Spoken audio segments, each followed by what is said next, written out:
Olá!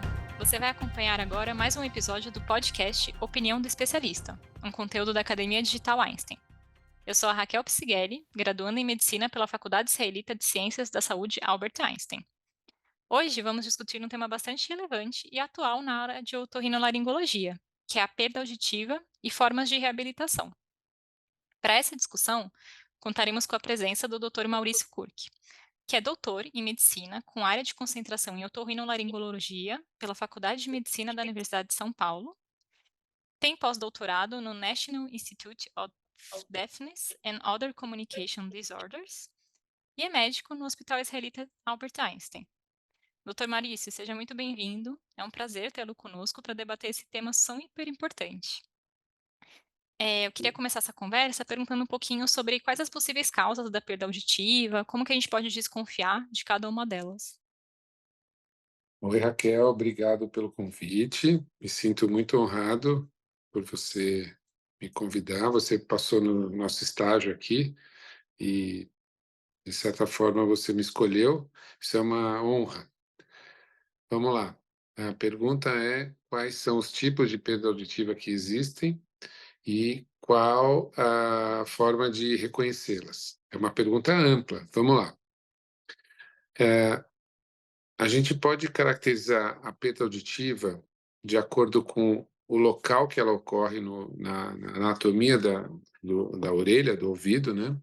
Então, pode ser uma perda auditiva condutiva, ou seja, é o ouvido externo ou a orelha média que está com problema, então o som não é adequadamente conduzido para a parte sensorial do ouvido, que é a cóclea. Então, a gente pode dividir a perda em perdas condutivas ou perdas sensoriais ou neurosensoriais. E nós temos ainda as perdas retrococleares, que ficam atrás da cóclea. Então, são as perdas neurais. E tem ainda as perdas centrais, que é um problema lá no cérebro, lá em cima, um problema de processamento da informação auditiva.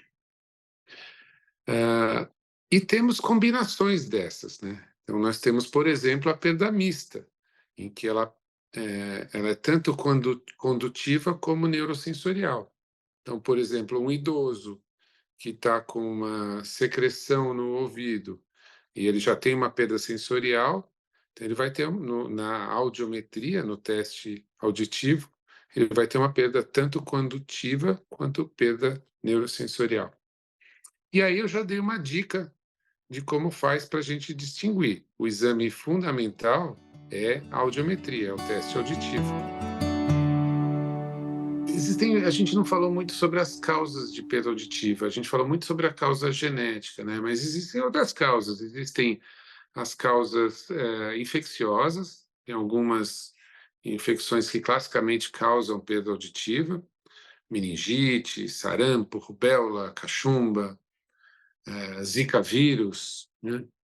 O Covid não se falou muito que pudesse causar perda auditiva, mas causa perda de olfato, né? Com certeza. Perda auditiva eu não estou bem certo, eu acho que nenhum trabalho conseguiu realmente demonstrar que existe perda auditiva. Mas pode ser. Eh, Outras causas são medicamentos são ototóxicos, que causam perda da audição, tipo, alguns antibióticos do grupo dos aminoglicosídeos, que é a gentamicina, neomicina, os macrolídeos, que foram muito usados na época do Covid, também são ototóxicos clássicos, alguns antimaláricos, plaquenol, os quininos, que se usa também como antirreumáticos, os medicamentos antineoplásicos, classicamente causam perda auditiva, então pacientes que estão recebendo quimioterapia, muitas vezes vão perdendo a audição, e alguns diuréticos de alça, tipo furosemide.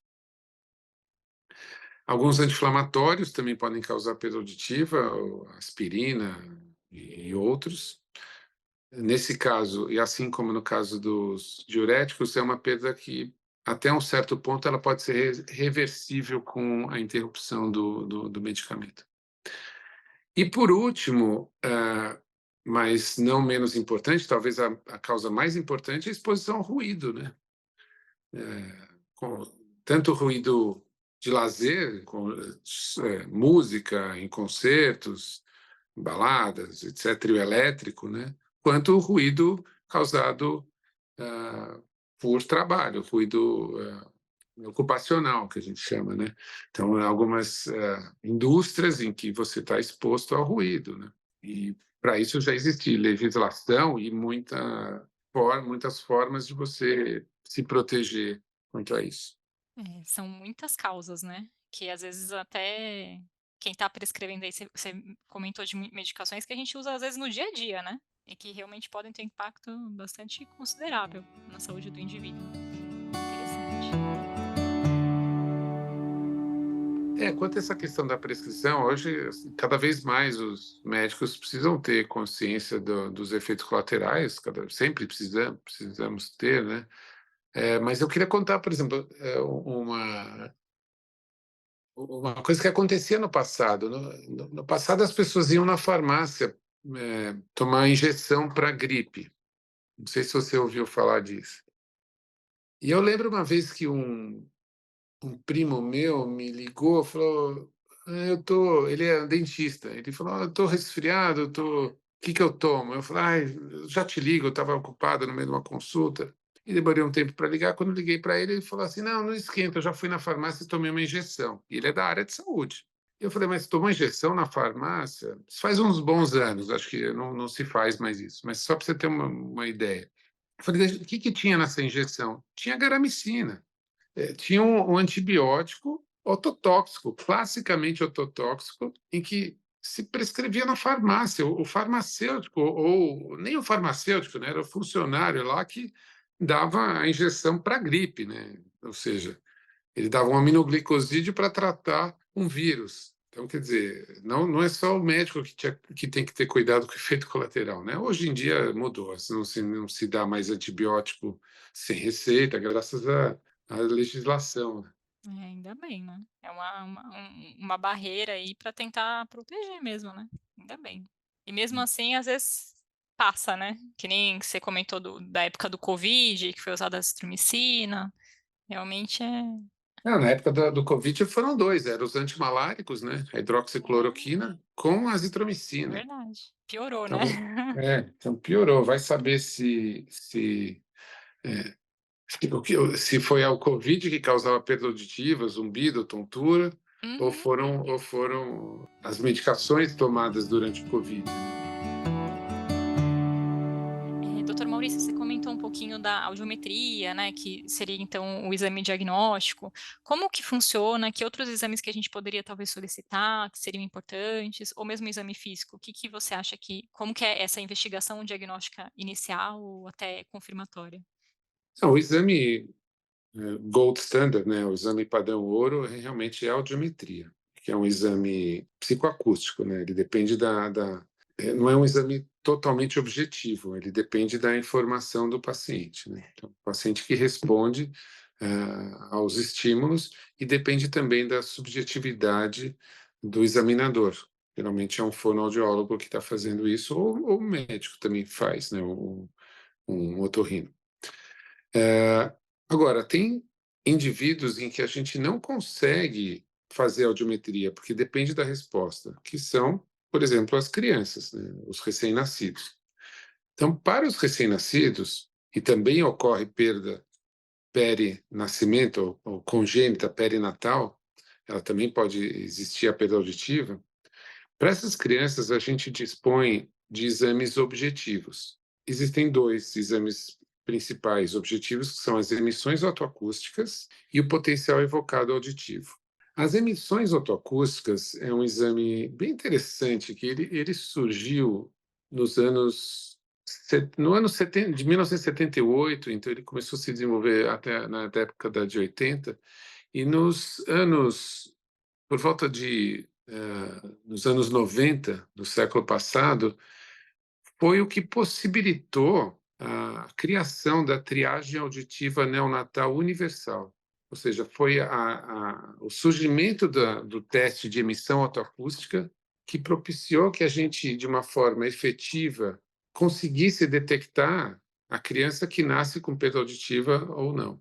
Porque a criança que nasce com perda auditiva, ela é normal, ela pode ser absolutamente normal. E como é que você detecta que essa criança não escuta?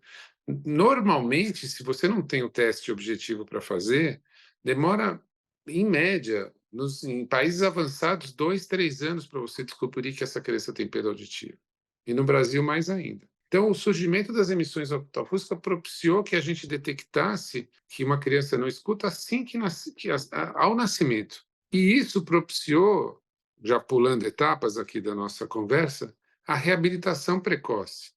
E a gente sabe que, se você consegue reabilitar precocemente uma criança da perda auditiva, ela vai ter um desenvolvimento próximo dos seus parceiros, dos seus pares ouvintes. Por isso que é fundamental você fazer uma triagem auditiva, assim que nasce.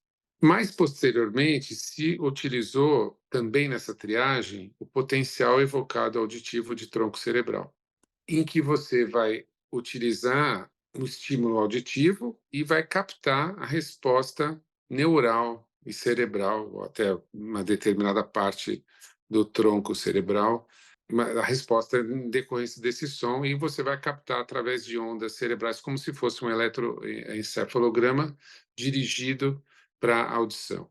Voltando nas emissões, as emissões é um exame muito interessante, que você já deu para perceber que eu sou apaixonado por esse exame, mas a emissão capta uma atividade sonora que vem da cóclea, ou seja, eu não sei se você sabe, Raquel, se eu te falei isso, mas acho que você sabe que você passou na fono aqui, né? No serviço de fonoaudiologia, o ouvido, além de receber sons, ele produz sons. Isso é incrível, né? E por que o ouvido produz som? Porque o estímulo sonoro no limiar auditivo, ou seja, uma intensidade de energia mecânica que chega no ouvido no limiar auditivo é tão pequena que a gente precisa de um processo regenerativo dentro da cóclea para amplificar esse som. E esse processo regenerativo, ele é mecânico, às custas de uma motilidade das células sensoriais auditivas. Então, isso a gente já sabia que existia essa motilidade, foi se colocar um microfone dentro do ouvido para, opa, ele produz som também. Olha que loucura. E todas essas descobertas de que o ouvido produz som e que as células sensoriais auditivas têm uma motilidade, hoje são candidatos a ganhar o Prêmio Nobel de Medicina. Já teve algumas indicações para isso, mas é um candidato. Esse entendimento do funcionamento auditivo, é, em que você tem produção de emissão otoacústica e tem células que se movimentam, esse entendimento propiciou a detecção precoce da surdez e propicia a gente entender como é que funciona a audição. Eu virei otorrino por isso, sabe? Quando eu estava na faculdade de medicina, no primeiro, segundo ano, eu tive na aula de histologia como que funcionava a audição e eu fiquei maravilhado, né? Por isso que eu acabei fazendo o otorrino, mas o entendimento que se tinha naquela época era rudimentar. Hoje a gente está num nível assim eh, muito maior. Essa experiência eu tive lá no NIH, no NIDCD, né? E hoje, do tempo que eu tive lá, nos anos 90, para hoje, o crescimento da informação está muito maior, porque ele virou a nível molecular. Hoje a gente entende quais moléculas estão envolvidas na perda auditiva e, portanto, qual gene que codifica essas moléculas. Aliás, é o contrário, né? Por entender qual gene que está envolvido numa determinada perda auditiva genética, a gente sabe qual molécula e entende o funcionamento. E, recentemente, novamente pulando etapas, foi publicado um artigo, mas muito recentemente, faz 2 semanas, foi publicado um artigo em que se conseguiu uma terapia genética que restabelecesse a audição em crianças que nasceram com perda auditiva. Ou seja, você coloca dentro de um vetor viral o gene que falta para a pessoa, você introduz esse vetor viral através de um adenovírus, um vírus comum, e esse gene é incorporado dentro da cóclea. Eles injetaram dentro do ouvido esse gene penetrou pelas janelas da cóclea, as janelas do ouvido, e se incorporou dentro do código genético das células sensoriais e conseguiu regenerar a audição, efetivamente, eficazmente. Então é um primórdio de uma de medicina de precisão, né, a gente fazer o diagnóstico não só auditivo, mas também molecular e restabelecer a audição. Isso é lindo, né. Pelo menos eu acho lindo. Com certeza. Nossa, é incrível, né, e o impacto que tem na qualidade da vida, né. Você muda toda uma vida de uma criança, você auxilia no aprendizado dela, é incrível. E mesmo para um adulto, acho que a reabilitação social é fundamental, né. Você deve vivenciar muito isso. Sem dúvida, assim, o indivíduo que não escuta, ele fica distante das pessoas. A gente diz que quem não enxerga fica distante das coisas, mas próximo das pessoas. E quem não escuta fica distante das pessoas. E não desenvolve a criança que nasce sem escutar, ela não desenvolve linguagem, não desenvolve inteligência. Tem muita criança que foi confundida com um deficiente mental, mas na verdade era surdo. E se tivesse tido a capacidade da reabilitação auditiva, ou através da restabelecimento da audição de alguma forma, ou até da linguagem de sinais, essa criança acaba tendo um desenvolvimento normal intelectual e sendo aproveitada no mercado de trabalho. A criança que não tem que não se detecta precocemente, que não tem uma reabilitação adequada, ela não se insere na sociedade como produtiva. Isso tem um custo enorme, né? Mas voltando nos métodos de diagnóstico, como é que a gente sabe se uma pessoa escuta ou não, ou como é que eu faço? Eu tenho o exame físico também, né? Assim, eu posso examinar a orelha através do otoscópio, né? Mas aí eu consigo ver só o canal externo e a membrana do tímpano, e por transparência eu consigo ver algumas estruturas da orelha média, mas não consigo ver a orelha interna. Hoje a gente tem até o uso de endoscópios, que a gente consegue ter uma imagem bonita, você viu aqui no consultório com a gente, mas é isso aí, é uma visão mais externa, né? Existem outros testes auditivos, testes do processamento auditivo central, algumas variações do potencial evocado, mas eu acho que são esses os principais testes auditivos que a gente dispõe. Muito legal. Ainda bem que eles estão disponíveis eu acho incrível o impacto que eles têm em na vida da pessoa, assim, uma triagem neonatal, né, que você faz e quanto isso realmente impacta na vida. Muito legal. E assim, no momento que a pessoa tem esse diagnóstico de uma perda auditiva, eh, como que a gente intervém? É necessário intervir todas as vezes? Como que você decide isso? É necessário intervir todas as vezes que possível, né? Como eu falei anteriormente, o indivíduo que não escuta, ele se aliena das pessoas, ele não desenvolve comunicação e não consegue se comunicar. Então, hoje, de todos os problemas sensoriais que a gente tem, as alterações sensoriais, a audição é que está mais preparada para a reabilitação, muito mais do que a visão. Claro, a visão, a gente coloca óculos e fica perfeito, né? Contanto que o problema seja condutivo, sejam as lentes do olho, né? E eu acredito que eu não sou oftalmologista, mas eu acredito que a maioria dos problemas oculares está na condução da informação para dentro, para a retina, tá? Os problemas das lentes, miopia, astigmatismo, catarata. Enquanto que na audição, a maioria dos problemas não é condutivo, é sensorial. Pra você ter uma ideia, a gente tem 13.000 células sensoriais no ouvido, e no olho a gente tem 6 milhões e tanto de, não sei, por aí, nessa ordem de grandeza, de cones e bastonetes. Então, você perder 13.000 células no olho, não dá nem um ponto negro, nem um pontinho. E na audição você fica completamente sem informação auditiva. Então, é fundamental a reabilitação do indivíduo que não está escutando quando a gente consegue. E quanto mais precoce, melhor, né? Então, voltando no período perinatal ou na criança, a gente faz a detecção precoce e inicia-se a reabilitação através de aparelhos auditivos, terapia auditiva, em que você vai treinar a criança a escutar, ou, se a criança for surda de uma forma tal que que não tenha benefício com o aparelho auditivo, hoje a gente dispõe, do implante coclear, que é um espetáculo, né, é uma forma de você conseguir mimetizar a audição através de um ouvido biônico. O que é o implante coclear?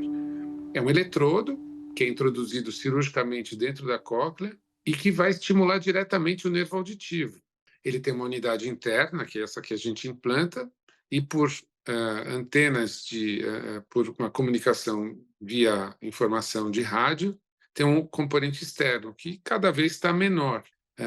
E é um espetáculo. A criança que é reabilitada, mesmo que ela não escute nada, bilateralmente, com o implante coclear, que a gente começa a fazer a partir dos 6 meses de idade, mas até mais ou menos até 1 ano de idade, ou pode ser feito em qualquer idade, mas quanto mais precoce, melhor, você consegue estimular a audição e ela vai desenvolver linguagem muito próxima de um ouvinte. A audição não é igual. Eu tenho 20 e poucos canais, 23, 24, 25 canais eh, de informação em cada eletrodo, enquanto que na audição eu tenho 20.000 canais, que a gente escuta de 20 a 20.000 hertz. Só que o cérebro e o nervo vai fazendo as extrapolações, a informação você vai cada vez eh, a- entendendo, o nervo vai entendendo melhor o que é aquela informação, junto com terapia de audição, e a pessoa passa a ouvir, né, na mesma intensidade que um ouvinte, e com uma discriminação mais precária, mas muito aceitável para o desenvolvimento de linguagem. É um espetáculo. Hoje a gente faz de rotina isso. Aqui no hospital a gente faz, o Brasil faz bastante, e no mundo já tem milhões de pacientes implantados, né? Pô, que legal, muito bom saber. Teve um Tem filme teve um hã, filme, desculpa te interromper, Raquel, teve um imagina. filme que falou sobre que ganhou prêmio Oscar, né, e que fala sobre o implante, chama The Sound of Metal, né, o Sound of Metal, mas faz uns desfavor, né, esse filme não é muito legal para o implante coclear, porque é um músico, um baterista de uma banda punk, que ele vai perdendo a audição, e é bacana de ver. Esse filme ganhou o prêmio o Oscar de melhor som, na verdade, né. Porque ele vai mimetizando a perda auditiva, o zumbido que vai aparecendo, e esse cara, esse baterista, ele acaba, parando de tocar, que ele não consegue mais, ele vende todo o equipamento dele e vai fazer o implante, né. Então ele entra no médico e fala: "Eu quero fazer um implante", e fazem o implante, mas sem nenhum preparo. Hoje não e assim que foi feito o implante, jogam ele na rua, pronto, começa a escutar. Não é assim, a gente faz toda uma análise de quem é um verdadeiro candidato, e tem uma análise psicológica também, e a gente vai, ligando o implante lentamente, vai ativando, e com terapia, então é aos poucos até a pessoa conseguir ouvir e se comunicar através da audição. E nesse filme não, ele acaba tirando o implante, é só tirar, só ele gruda com ímã, a unidade externa, tirou o implante e foi para uma comunidade de surdos que se comunicam através de linguagem de sinais, que é uma forma ok de se comunicar, mas com pouca inserção no mundo ouvinte, né. E, doutor Maurício, você comentou do implante coclear, aí me surgiu essa dúvida, inclusive. A partir do momento que você fez o implante, precisa, fazer uma manutenção? Precisa trocar futuramente ou ele é para a vida toda? Como que é? O implante é para a vida toda, ele tem a unidade externa que ela é sempre trocada, e a unidade interna ela é raramente trocada, então ela é para a vida toda. Ai, que bom, menos mal. Doutor Maurício, você gostaria de fazer alguma consideração final antes da gente encerrar? Um assunto importante, Raquel, é a ligação que a gente sabe que hoje existe, ou sempre existiu, mas a gente percebeu, entre memória, capacidade cognitiva e audição. Então, existe um documento lançado na Lancet, há uns 4 anos atrás, na verdade isso foi em 2017, eles já fizeram um update, uma atualização em 2020, que mostra, que a perda auditiva é o principal fator que dá para a gente prevenir e remediar para como, fator de risco para demência. Então, de todas as ações que você isso está no texto, inclusive, de todos os, ações que você pode ter hoje para melhorar a capacidade cognitiva do idoso, e evitar a demência, a ação mais eficaz é dar um aparelho auditivo. Olha que loucura. É mais a perda auditiva, ela é um fator de risco maior do que a baixa educação, que é um dos grandes fatores, alcoolismo, diabetes, hipertensão, tabagismo, trauma craniano, e assim, todos os fatores hoje dos 12 principais conhecidos para demência, a perda auditiva é o principal. Então, eu percebo hoje que hoje em dia tem uma atuação importante do geriatra, do clínico geral, eles sabem disso, do neurologista, e tentando identificar qual que é o idoso que não está escutando bem e referenciando ele, indicando ou encaminhando ele para um otorrino e, consequentemente, para uma reabilitação auditiva através do aparelho auditivo. Doutor Maurício, acho que esse tema é super relevante. Acho que a gente poderia ficar muito mais aqui conversando e ainda teria muitas coisas para a gente suscitar aqui de assuntos. Mas queria te agradecer muito por você ter compartilhado um pouquinho desse conhecimento com a gente. Acho que é um start aí para os nossos ouvintes, né? Irem atrás, inclusive do estudo que você comentou. Acho que é muito legal da gente pesquisar esse assunto. E quem sabe a gente produzir mais conteúdo sobre, né? Para complementar também. Então, queria muito te agradecer sua disponibilidade de hoje. Convido os nossos ouvintes para conhecer os outros conteúdos que a gente tem na Academia Digital do Einstein. E para isso, basta acessar o site academiadigital.einstein.br. Até o próximo episódio.